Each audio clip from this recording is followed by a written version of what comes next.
World homeopathy day की आप सभी को शुभकामनाएं। और हर साल जो हम हेनीमैन जी को ये श्रद्धांजलि देते हैं, जो उनके आगे जो अगरबत्ती जलाते हैं, माल्यार्पण करते हैं, तो सही मायने में ना उनको ट्रिब्यूट ये होगा जब होम्योपैथी जो है वो हर घर में, हर एक कॉमन जो हाउस होल्ड है, अपने आसपास में जो सोसाइटी है, उनके यहाँ तक पहुँचे, उनका ट्रस्ट डेवलप हो, इतना डेवलप हो कि वो हर अपनी छोटी बड़ी कोई भी समस्या को लेकर सबसे पहले एक होम्योपैथ के पास आए, हमारे पास आए, ना कि वो मॉडर्न मेडिसिन की तरफ जाए, which is not so modern. तो यही मेरी कामना है और इसी में ना आज बात करेंगे कुछ और जो शेड्स हैं बेलाडोना के। तो अभी बेलाडोना को ही थोड़ा सा एक्सप्लोर कर रहा हूँ मैं वीडियोस के माध्यम से, क्योंकि मेरे को ऐसा लगता है कि बेलाडोना के बारे में जो जानकारी है वो थोड़ी सी कम है। ख़ासतौर पे इवन जैसे माइंड मेथड में भी जो लोग भी प्रैक्टिस करते हैं तो ऐसा बोलते हैं कि बेलाडोना की डीप स्टडी बहुत ज़रूरी होती है, क्योंकि मेजॉरिटी ऑफ केसेस में बेलाडोना इंडिकेटेड है। इवन बहुत से लोग ऐसा भी कहते हैं जो सैगल सिस्टम को अच्छे से नहीं जानते, वो ऐसा भी कहते हैं कि आप लोग तो हर चीज़ में बेलाडोना यूज़ करते हो। पर ऐसा क्यों है? तो इसके लिए जब आप ROH सीरीज भी पढ़ेंगे ना तो भी आपको थोड़ा समझ आएगा क्यों बेलाडोना मेजॉरिटी ऑफ केसेस में इंडिकेटेड होती है। और मैं रेकमेंड करूंगा, हाईली रेकमेंड करूंगा कि उसमें जो 7th वॉल्यूम है, जो सिर्फ बेलाडोना के ऊपर एक पूरी किताब है, उसको जरूर पढ़ें। तो इससे आगे निकल के अभी हम एक एस्पेक्ट पे बात करेंगे, वो है इसका डेल्यूजन पुअर। तो बेलाडोना के लिए पुअर होना क्या है, कब वो फील करता है कि पुअर है? तो एक ऐसा व्यक्ति जो खूब फ्रिवलस है, लाइट में रहने वाला व्यक्ति है ना, उसको ज़्यादा मतलब नहीं है दुनिया से, देश दुनिया से, और कोई डीपर किसी चीज़ में घुसना नहीं है उसको, है ना। उसको मस्ती में रहना है, आराम से रहना है, मज़े में रहना है, खाते पीते रहो। तो ये जो लाइट में रहने की है ना, रोशनी में रहने की जो उसकी आदत है, जब ये हैम्पर होने लगती है तब बेलाडोना को ये लगने लगता है कि अरे ये क्या हो रहा है, ये तो अब जो है मेरी जो लाइट में रहने वाली जो चीज़ है, मैं जो उड़ता था, जैसे बोलते हैं ना पेरेंट्स जब बोलते थे बचपन में, ज़्यादा ना उड़ो मत, ऐसे अब पता नहीं आपके साइड में ये बोला जाता हो नहीं, पर इस तरह से बोलते थे। तो ज़्यादा उड़ो मत मतलब ज़्यादा जो है वो लिबर्टी में ना रहो, ज़्यादा इधर उधर घूमो नहीं, पढ़ाई पर ध्यान दो, ठीक है, ज़्यादा मस्ती मजाक और मज़ा ना करो आप। तो ये होता था कि ज़्यादा उड़ो मत। तो इसमें क्या होता है ना, इसको लगता है कि अरे अब मैं कैसे वो करूँगा, जो मैं इतने आराम से बढ़िया उड़ता था वो तो अब हैम्पर होगा। तो फिर आता है बेलाडोना आप तक, और इसीलिए फिर इसमें वो चाहता है कि जल्दी से कर दो सर, बहुत तकलीफ है ना। तो यहाँ पर देखो बहुत सारे बेलाडोना ना आपको ये बोलेंगे। अभी एक एग्जांपल देता हूँ, कुछ दिन पहले का ही एग्जांपल है।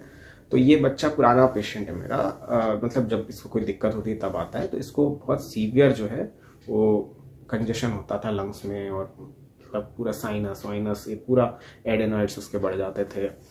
तो काफ़ी सीवियर उसको होता था बचपन में। तो उस टाइम पर लाइकोपोडियम से ये सही हुआ था। तो अब जब ये अपने टीनेजर्स में है तो अभी भी कभी कभार आता है। तो अभी कुछ टाइम पहले की बात है, ये आया और बोलता है कि डॉक्टर साहब, इसकी मदर ने फ़ोन किया मुझे कि डॉक्टर साहब आप कितने बजे बैठेंगे, इसको ना बहुत सीवियर पेन हो रहा है थ्रोट में, तो कुछ भी सर खा नहीं पा रहा है, तो आप देख लीजिएगा। मैं बोला ठीक है, आप भेज दीजिएगा। तो जब ये आया तो क्या हुआ ना, मैं बोला हाँ बताओ। तो ये क्या हुआ, ये हो सकता है कहीं गिटार वगैरह सीखने जाता हो, तो गिटार लेकर आया था क्लिनिक पे। तो वो रखा, फिर वो अंदर आया। तो क्या हुआ कि मैंने बोला हाँ बेटा बताओ। तो गले में बहुत दर्द है, बहुत ज़्यादा दर्द है। तो बहुत सारे बेलाडोना ना आपको ये स्टेटमेंट ज़रूर देंगे, कोई भी कंप्लेंट होगी कि डॉक्टर साहब बहुत ज़्यादा है, खुजली बहुत ज़्यादा है, जो मैंने पहले भी बताया है एक वीडियो में, और दर्द है तो बहुत ज़्यादा है, कोई भी तकलीफ बहुत ज़्यादा है। तो ये उसका जो एक्स्ट्रावेगेंस होता है ना, ये आपको समझ में आएगा, उसकी वॉयलेंस ही समझ में आएगी कि कितना ज़्यादा वॉयलेंट उसको है। तो बोलता है बहुत ज़्यादा दर्द है, बहुत ज़्यादा दर्द है गले में। मैं बोला अच्छा। मैंने बोला क्या किया था? तो बोलता है वो ना मैंने बर्फ़ खाई थी फ्रिज से निकाल के। बोला अच्छा ठीक है। तो अब देखो यहाँ डायरेक्टली उसने बता दिया कि क्या चीज़ है, क्या किया था उसने। जबकि बेलाडोना का एक एस्पेक्ट ये भी होता है कि वो चीज़ों को छुपाता है ना, उसमें वो हाइडिंग थिंग्स के अंदर है, अभी उस पर भी आएंगे। तो यहाँ पर उसने बता दिया कि उसने क्या किया था। अब देखो अब यहाँ पर ना आइस से एग्रावेट, आइस डिजायर, ये सब में भी शायद बेलाडोना होती होगी, लेकिन यहाँ पे समझना क्या है, समझना ये है कि कितने आसानी से उसने चीज़ें खोल के रख दी मेरे सामने कि उसने क्या किया है और कितनी सीवियरिटी के साथ उसने बात करी। इसके अलावा कुछ था नहीं केस में। तो थ्रोट देखा, एग्जामिन किया, बिल्कुल रेड हो रखा है, बिल्कुल रेड।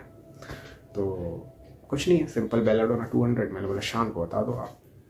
शाम को आया, बोलता है कि अभी तो दर्द बहुत कम है, मतलब है ही नहीं डॉक्टर। मैंने बोला अच्छा।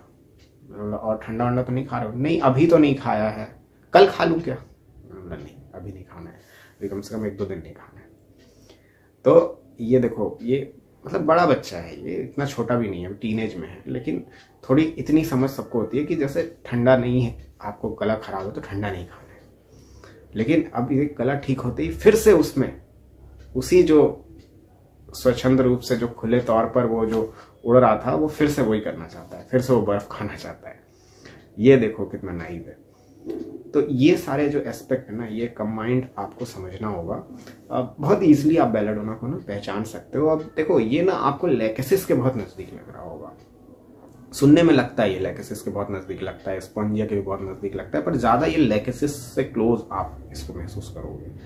तो होता क्या है देखो, लेकेसिस और इसमें अंतर क्या है, एक एग्जांपल देता हूँ मैं आपको। अब जैसे एक लेडी है, तो 29-30 साल की वो लेडी है, तो उसको क्या हुआ कि ब्रेस्ट में एक गांठ फील हुई। तो उसने तुरंत, बिल्कुल देर नहीं किया, उसने तुरंत गई वो डॉक्टर के पास और उसने बोला कि डॉक्टर साहब ये ऐसे ऐसे गांठ वांठ है और ये है वो है, तो इसका क्या करना है और ऐसे। तो डॉक्टर ने बोला कि ठीक है चेक करते हैं। चेक वेक किया तो पता चला कि उस बस एक नॉर्मल जो बिनाइन ट्यूमर होता है वो है। तो उन्होंने रेकमेंड किया कि इसको सर्जरी करिए और हटा देते हैं।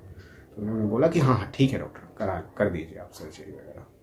सर्जरी करा लिया, परफेक्टली ऑल राइट। वैसे ये जो महिला है ये दवाई वगैरह उतना नहीं लेती है, बहुत ज़्यादा दवाइयों पे डिपेंडेंट भी नहीं है ये। और जैसे कोई तकलीफ जैसे होती है नॉर्मली, यूजुअली बुखार हो गया, जुकाम हो गया, कुछ भी हो गया, तो कहीं बाहर से दवाई लेके खा लिया, कुछ कर लिया। लेकिन मैंने पूछा जब कि मैंने बोला तो इसके लिए आप क्यों गए थे ट्यूमर के लिए? उन्होंने बोला डॉक्टर साहब ये जो होता है ब्रेस्ट ट्यूमर, ये देखिए ये एक महिला को एग्जामिन करते रहना चाहिए, ये और सर जो सर्वाइकल कैंसर है उसके बारे में भी अवेयर होना चाहिए सर, पैप स्मीयर वगैरह कराते रहना चाहिए। और इसीलिए सर जैसे ही मेरे को फील हुआ तो मैं तुरंत गई, क्योंकि आगे सर ये कुछ मेटास्टेसाइज कर जाए, कुछ भी हो जाए, उससे पहले ये रेगुलर चेकअप के लिए मैं गई कि इसको देख तो ले कि क्या चीज़ है ये। तो वैसे भी सर है ना, मैं रेगुलर जो है वो देखते रहती हूँ, एग्जामिन करते रहती हूँ। तो ये जो ज्ञान होता है ना, ये लेकेसिस के अंदर होता है, उसके अंदर वो मैथमेटिक्स की एबिलिटी होती है जो बेलाडोना के अंदर नहीं होगी। अब एक और केस बताता हूँ मैं आपको ब्रेस्ट ट्यूमर का, जहां पर एक एल्डरली फीमेल है, वो 60s में है और सडनली उनकी बहुत ज़्यादा तबीयत खराब हुई। जब तबीयत खराब हुई इन द सेंस कि उनको निमोनिया डेवलप हो गया, उनको लेके जाया गया, तब डॉक्टर ने जब चेक किया तब उनको वो ट्यूमर दिखा और काफ़ी बड़े साइज का ट्यूमर, तो near about a tennis ball. उन्होंने पूछा उसके बारे में, बोला कि ये आपको कब से है? नहीं ये तो डॉक्टर ये कुछ नहीं है, इससे मेरे को कोई दिक्कत थोड़ी ना है, आप तो बस निमोनिया का ट्रीटमेंट करिए। तो डॉक्टर ने उनको समझाया कि देखो इसके बारे में आपको बताना चाहिए मेरे को, कब से है, क्या है, आपको ये चीज़ मेरे को बताओ, मैं डॉक्टर हूँ, मेरे से क्यों छुपा रहे हो? नहीं उससे मेरे को इतनी कोई वो नहीं है और ऐसा। तो ये देखो अभी क्या है, ये छुपा रही है, हाइडिंग थिंग्स के अंदर है वो। थिंग मतलब क्या? थिंग मतलब ऐसी चीज़ ना जो नॉन लिविंग चीज़ को बोलते हैं थिंग, है ना, वो बॉडी का पार्ट नहीं है आपके। मतलब बेलाडोना हाइडिंग हिमसेल्फ में भी है, वो खुद को भी छुपाता है।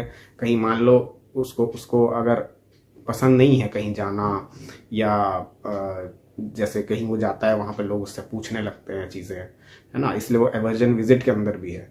कोई उसके बीमारी के बारे में पूछने लगा, कोई उसके प्रोफेशन के बारे में पूछने लगा, तो उसको ये सब चीज़ पसंद नहीं आती बेलाडोना को, इसलिए वो क्या है यूजुअली छुपता है ना, बचता है थोड़ा सा। तो और उसके साथ में वो हाइडिंग थिंग्स के अंदर भी है कि ऐसी चीज़ को वो अब छुपा रही है जो कि एक ट्यूमर है। और जब उनसे पूछा गया कब से है, तो ये तो सर मेरे को 15-20 सालों से, 15-20 सालों से। और उनके घर वालों ने, मेनली उनके हस्बैंड ने उनको कई बार समझाया कि इसको चेकअप करा लो, आप इसको दिखा लो। नहीं नहीं, कोई दिक्कत नहीं है, इससे क्या तकलीफ है, मैं तो बढ़िया हूँ, अच्छा खा पी रही हूँ, सब बढ़िया है, सब अच्छा चल रहा है, इससे क्या दिक्कत है। तो ये जो बचते रहे बचते रहे बचते रहे, अब आपको ये थोड़ा हायोसाइमस जैसा लग रहा होगा, नहीं, लेकिन हायोसाइमस में क्या होता है ना, हायोसाइमस जो है वो उपाय करना शुरू कर देता है, भले खुद से करना लगे, इधर उधर खोजने लगेगा। क्यों? क्योंकि उसको डर होता है इंजुरी का, यहाँ बेलाडोना को नहीं होता है। देखो कितना फ्रिवलस है वो, अभी भी छुपा रही है, इतना बड़ा अब वो ट्यूमर हो गया। अब जब टेस्ट वगैरह हुए तो पता चला कि it has metastasised the lymph nodes also, तो ग्रेड 3 तक पहुंच चुका है। तो ये चीज जो होती है ना, ये देखो अलग करती है बेलाडोना को। इतना फ्रिवलस है, इतना केयरलेस, हीडलेस है, जो भी आप बोल लो, मैथमेटिक्स की इनेबिलिटी है उसके अंदर, लेकिन वो तब ही आप तक आएगा जब उसका, मान लो एक एग्जांपल है कि अब जैसे एक छोटी बच्ची थी, छोटी मतलब टीनेज में थी, 15-16 साल की, तो उसको क्या है, अब माउथ में अल्सर हो रहे थे, थोड़े थोड़े हो रहे थे और काफ़ी टाइम से उसको हो रहे थे। तो वो क्या है कि मीठा मीठा खा रही थी, ठीक है, नॉर्मल सादा खाना खा रही थी, नॉर्मल सिर्फ नमक वाला। तो चल रहा है, तो उसको उसकी मदर ने बोला कि जाओ दिखा लो डॉक्टर को। हाँ नहीं ठीक है, दिखा लूंगी करके, तो नहीं जा रही है। अब उसने कब मदद मांगी, कब वो आई मेरे पास, जब छाले इतने बढ़ गए कि अब वो नॉर्मल जो नमकीन खाना जो वो खा रही है बिना मिर्ची वाला, वो भी जलने लगा है अब उसको। तो अब वो कुछ खा ही नहीं पा रही है, सिर्फ पानी पी रही है। तो अब खाने से उसको जो सुख मिलता था, अब वो चीज खत्म हो गई। तो अब वो आई है मेरे पास, अब वो आई है क्योंकि अब इतनी ज्यादा तकलीफ जो है वो बढ़ गई है उसकी। तो ये है ना, इस अनकॉन्शियसनेस इंटरप्टेड बाय स्क्रीमिंग, इसकी बात मैं बहुत पहले भी ये सब कर चुका हूँ बेलाडोना के बारे में। और बेलाडोना अक्सर जो है ना, जैसे आपका ट्रीटमेंट चल रहा है, चलते चलते में कभी छोड़ के चला जाएगा, कभी वापस आ जाएगा, जब उसको लगेगा कि है ना और कहीं से नहीं आ रहा तो फिर वापस आ गया, फिर वापस चले जाएगा। तो ये उसकी नाइविटी होती है। और क्या होता है कि इस returning to bed and springing up continuously, ऐसे करके एक रूब्रिक है उसमें, देखना आप कि उसमें मतलब होता क्या है कि वो जाता है और फिर वापस उठकर आ जाता है वो, है ना। तो ये जो स्वभाव है, ये सब बेलाडोना को बहुत इंटरेस्टिंग दवा बनाते हैं। और आपके आसपास में बहुत आपको केसेस मिलेंगे ऐसे जहां पर आप बेलाडोना बड़े इजीली प्रिस्क्राइब कर देते हो। और यही उसका जो है वो डेल्यूजन पुअर होता है कि जब उसको लगने लगता है कि ये चीज छिन गई मेरी, तब वो लगता है कि अरे अब तो कमी आ गई, अब तो कुछ गड़बड़ हो गया, अब तो ये चेहरा डल हो रहा है, अब देखने में खराब लगने लगा है लोगों के सामने, अब तो छुपाना पड़ रहा है, ठीक है, अब मैं अच्छा पहन के बाहर कैसे जाऊंगी। ये जो चीजें हैं ना, ये छोटी छोटी बहुत सारे एक्ने हो गए। तो अब कैसे, कितना छुपाऊं मैं इसको, अब तो ये दिख रहा है, अब तो मैं अपना मेकअप नहीं कर सकती, और कितना भी मेकअप करूं दिखेगा ही, है ना। तो बाहर कैसे जाऊंगी, एंजॉय कैसे करूंगी। तब फिर वो आपके पास आएगी, कितना बढ़ रहा है डॉक्टर साहब, देखिए कितना कितना कितना ज्यादा हो रहा है, ठीक है। तो आप हर जगह पे फियर एक्सट्रावेगेंस लगा के ओपीएम ना दें, पहले उसको समझें कि इसको, कि वो कहना क्या चाह रहा है, उसका कंसर्न क्या है। तो आप बेलाडोना जो है वो बहुत इजीली प्रिस्क्राइब कर सकते हैं। तो आई होप कि ये जो वीडियो है वो आपके काम आएगा। हालांकि यहाँ पे जितनी भी बातें हमने करी हैं, इसमें से मेजॉरिटी ऑफ चीज़ें आप जानते होंगे, पर मेरा काम है आपको रिमाइंड करना और कुछ अनुभव जो है वो बीच बीच में आपसे ऐसे ही शेयर करना।